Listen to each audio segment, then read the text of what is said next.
Hey guys, you're watching Daniel Gian Talk, and today we have a very special guest for you. The director of the Indian submission to the Oscars, Newton, Amit Masurkar. First of all, thanks for coming out here. We really appreciate it. I mean, like I was saying before we started interviewing, this has been like a journey for us the last 3 months because we've really like expanded our world of cinema. We just finished watching Raman Raghav 2.0. We were blown away by like the stuff Anurag's doing. Yeah. It's really impressive. And what's great about it is your name is attached to that in the loop of this like rise of indie filmmakers. Okay. I don't know if you want to, you like to be considered a part of that group or not, but yeah, do you consider yourself an indie filmmaker? I consider myself as a filmmaker, so okay, that's a good answer. That's a better answer. That's a better answer. Yeah. So to just start off with the Newton stuff, when you found out it was India's official selection, were you surprised? What was your initial reaction to that? Honestly, I was not aware that they had submitted it, so it came as a surprise. Yeah. So it was you didn't know at all until they said, "Hey, guess what?" Yeah. Oh, okay. Wow, that's interesting. Yeah. So they don't have to submit with director's approval. Is that the? No, the producer submits. Oh, the producer. Okay. Got it. They didn't tell you. No, I don't. I think it wasn't like something that I was waiting for because I wasn't aware of it. I was actually preparing for the release, and it happened on the same day. Oh, so that was a very sweet coincidence. This year in 2017 in Indian cinema, a lot of the mainstream Indian movies haven't really done as well as previous years, but it appears that indie cinema within the Indian world is like just skyrocketed in terms of box office sales and things like that. Do you think that's a shift, like as the audience are shifting over to more serious films and accepting that, or what's the shift? Like describe the shift. I feel that there's a general shift in taste because the audience is getting exposed to a lot of material on the internet. So it's not just your Netflix and Amazon, but also web series. Yep, TVF. So much. We even get exposed to that too. Exactly. So. Took the question out of my mouth about the effects of globalization. But so globalization. Yeah. So you can sit in a small town and you can be watching the best world cinema, just downloading it on Pirate Bay or whatever. So that's how we roll, you know. So so then there's. You're watching Narcos on the same day, you're watching all these series on the same day. So obviously they expect more from Indian filmmakers. And you're seeing that happening even in the mainstream, you know. You're seeing what they call content-driven films. Even Amir Khan made Dangal, Salman Khan is also making... We love Dangal, Toilet, Ek Prem Katha. Everybody is making different stories, you know. So there is a shift, there's definitely a shift towards... Do you think that's something that's going to stay, or is it just like this year and maybe it might? No, I think it'll stay because it's a good shift, you know, and the audience is getting more sophisticated, more diverse stories, you know. You're not sticking to the same kind of storytelling. Right. Well, what are your favorite like mainstream films growing up? You know, what were films that you watched when you went to the movie theaters? Growing up, I watched a few movies. Really? In the theater, yeah. Oh. Yeah, so... Because I know you have engineering background. I do, yeah, but my parents were not big movie watchers, so they hardly went to the cinema halls. And I ended up so it was mostly... And we didn't have a VCR or cable. Right. Oh, wow. Yeah. So actually, when I was growing up, I grew up in the 80s and early 90s. So there was only one TV channel. So there was no concept of cable. So cable only came in the mid-90s in India. Okay. And that's when we got it maybe in 95 or 96. So when I was growing up, there was hardly any exposure to movies. So whatever films I saw were in the vacation when I would go to my grandparents' house. So we would watch something on, like VHS. And so they were mostly the standard films of that time, like Jurassic Park. Or Amitabh Bachchan films. Got it.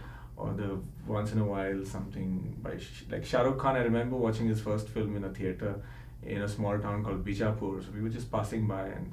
Was it a big thing? Everyone was there, or...? A lot of people, and Shahrukh Khan was... we knew him from television, you know. So I was very surprised to see this... on a film screen? Screen. Right. So I think I wasn't much exposed to cinema the way most of my fellow filmmakers were while growing up. Well, I think that gives you a little bit of a perspective thing too, because you're fresh. I feel like you're fresh. You're not desaturated with growing up with all these films. I think the saturation happened when I went to college.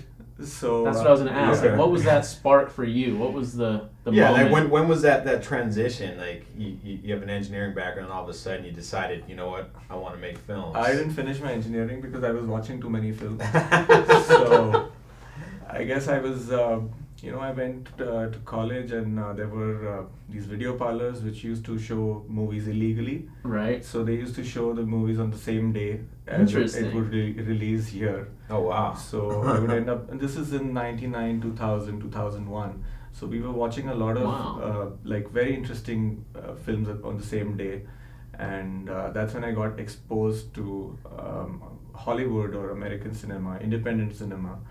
And then I think when I decided to make the shift and leave engineering and get into films, I had some very good, bosses at that time whom I was interning with. So they're really flexible and open. Flexible, and they recommended me films to watch, and That's I was generally helpful. open. So I used to be jobless, so for long durations.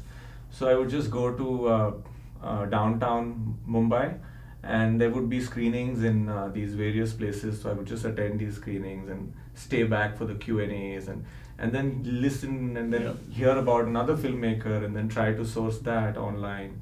Or right. You just watch everything then, pretty much. Yeah, I mean, like just absorb whatever. Okay. So do you feel like you've shifted from when you were that first starting filmmaker to now? Do you feel like your tastes have shifted, or do you feel like you're still gravitating towards certain types of filmmakers, certain types of films? No, I've always seen my taste shifting, and which is good. That's how I am. Yeah. It keeps happening. So there's no like. I don't really. I'm open to watching different genres. Yeah, right.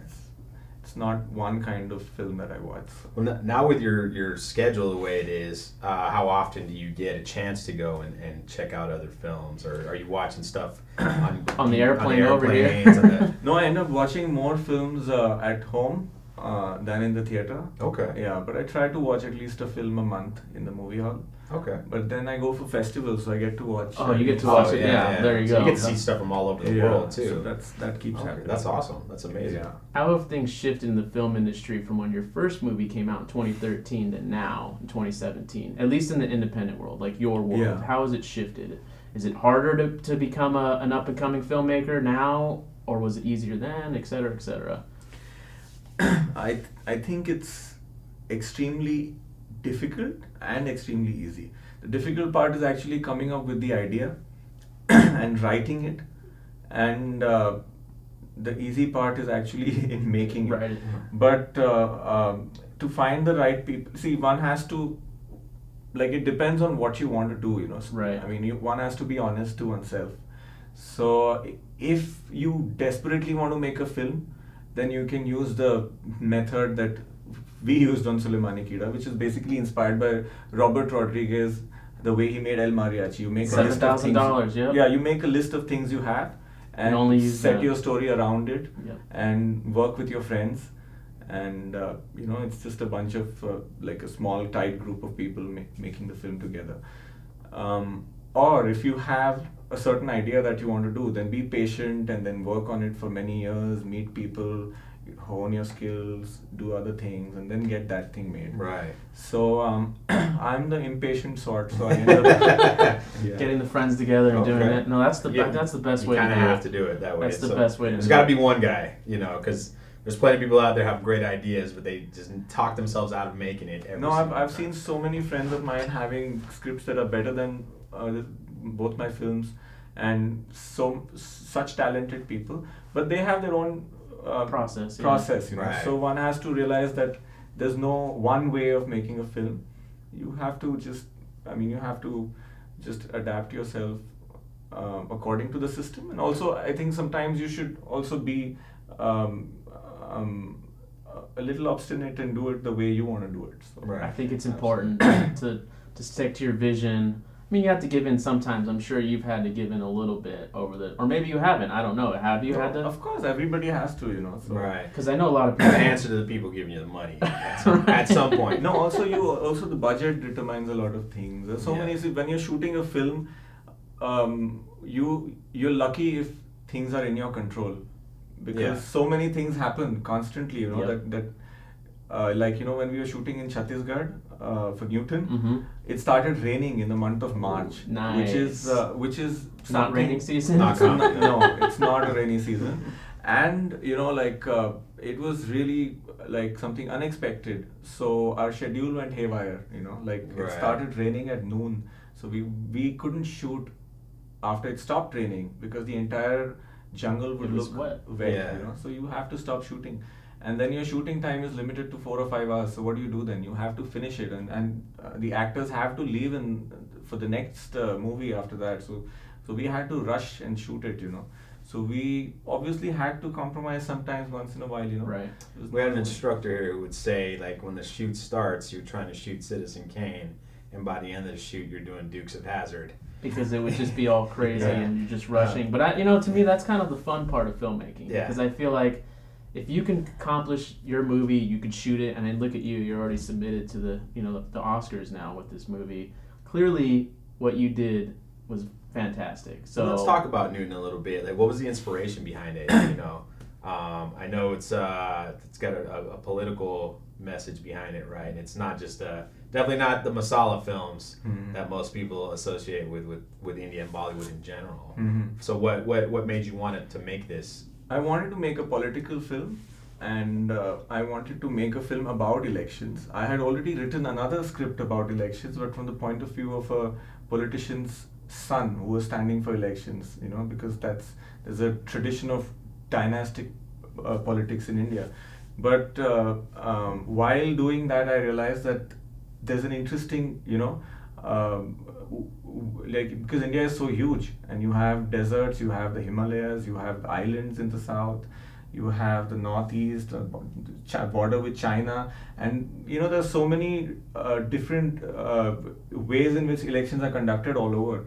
So I wanted to do something about the election day, because that is one day on which everybody has one vote and they all feel powerful, they feel part of democracy.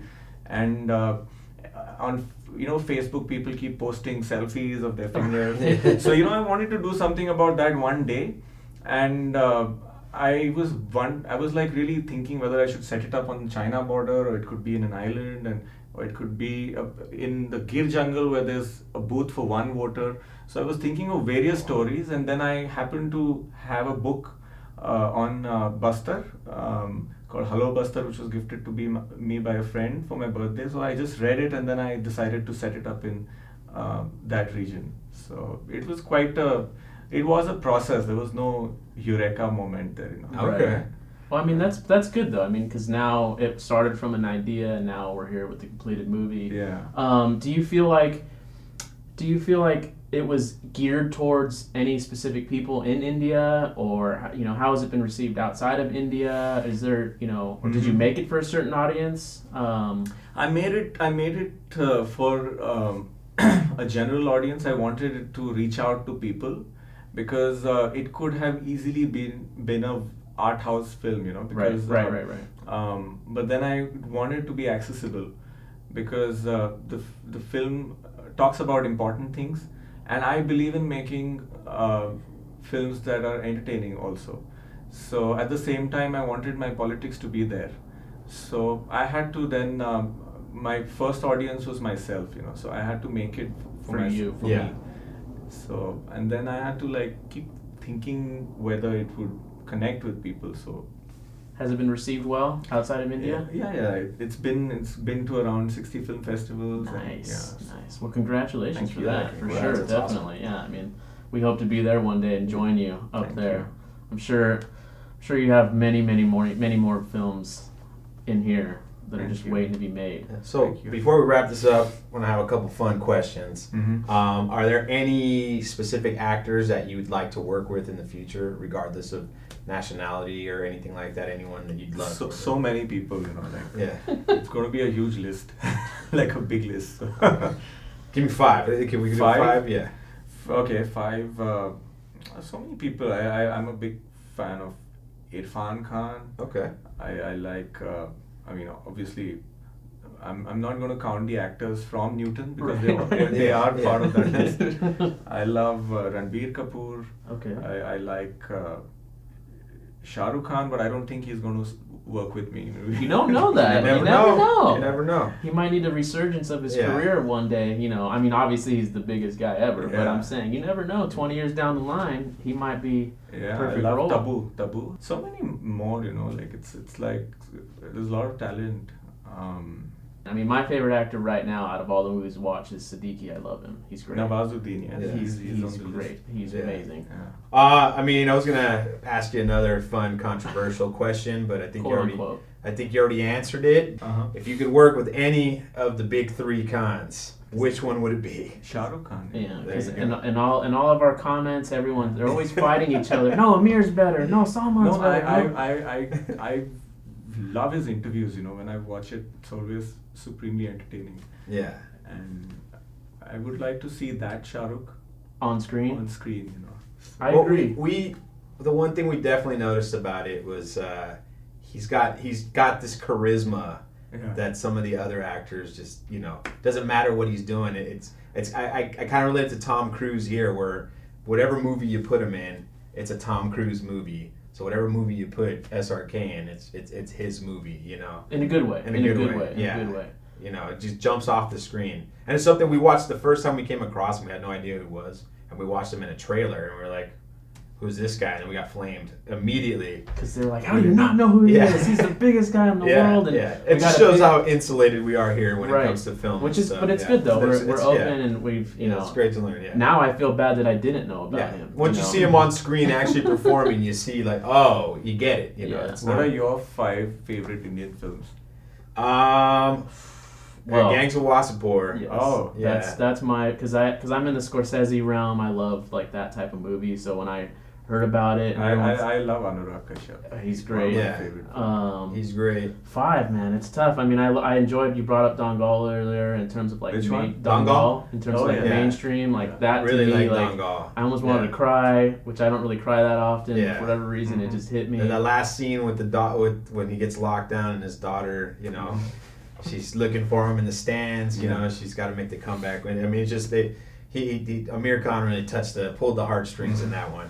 I mean, I've already brought up Raman Gav, and I actually, to me, I put that with anything Fincher's done, David Fincher, or I mean, parts reminded me of it was like a modern day Psycho, like Hitchcock. It's just this weird, like it registered with me a lot, and I don't know how to explain it. I mean,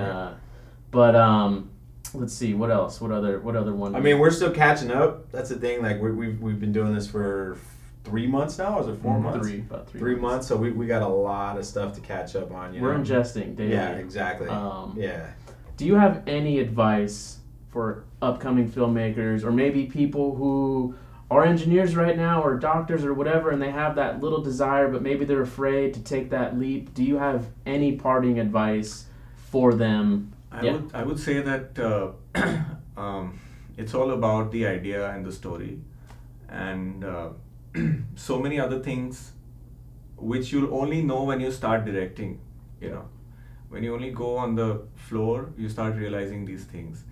And I would say that the best way to learn it is just to make it. Yes. And everybody has smartphones with cameras, so you can just keep making, you know, like it need not be a feature film, but you can make these short, you know, 2-minute long films if you want, just sitting in your house. So that is something, if you really want to make films, that's the best way to start. And then obviously everything's on the internet, so that can be your best guru.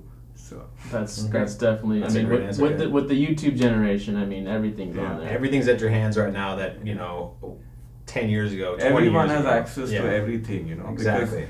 Because 20 years ago you had to go to film school to watch certain films, but now you can be sitting in the middle of nowhere and watch the best of world cinema. Well, I got a cell phone tower somewhere near. I mean, 30 years ago, 40 years ago, you had to come to film school just to make movies, just to get film stock for cheap, because there was no digital options. Yeah.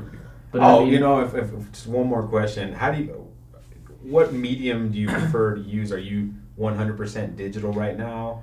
I've only worked on digital medium. Okay. And I've never had the privilege to work on film. So for me, it doesn't matter, you know. At the end of the day,